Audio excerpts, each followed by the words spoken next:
So hey guys, welcome back to my new blog. কেমন আছো তোমরা সব? আশা করি খুব ভালো আছো। আমি অনেক ভালো আছি। চলো সমাজে একটা নতুন ব্লগ নিয়ে। তো দেখতেই পাচ্ছ আজকে হচ্ছে রথের দিন। সবাইকে শুভ রথযাত্রা জানিয়ে আজকে ব্লগটা স্টার্ট করছি। আর বাড়ি থেকে বেরিয়েই দেখতে পারলে যে প্রচুর ছোট ছোট বাচ্চারা সবাই রথ নিয়ে বেরিয়েছে। আর এদিকে আমরা বলতে বলতে আমাদের স্টেশনের ওখানে চলে এসেছি। স্টেশনের এখানে এসেও দেখি যে একটা রথ নিয়ে বেরিয়েছে। আর এখানে আমি দাঁড়িয়ে দাঁড়িয়ে দেখছিলাম, আমি আর Sovan.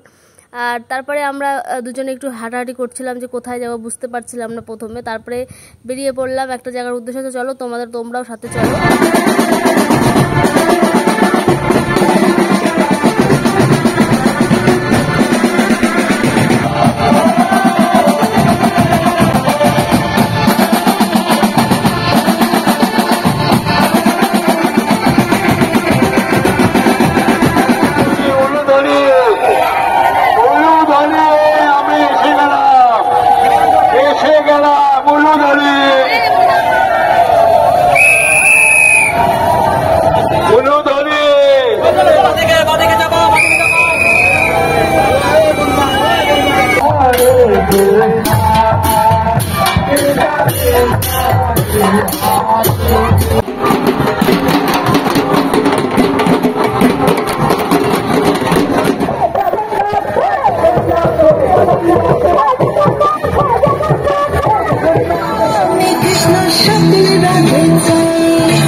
Hare Ram, Hare Ram, Ram Ram, Hare Hare, Hare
এসে গেলাম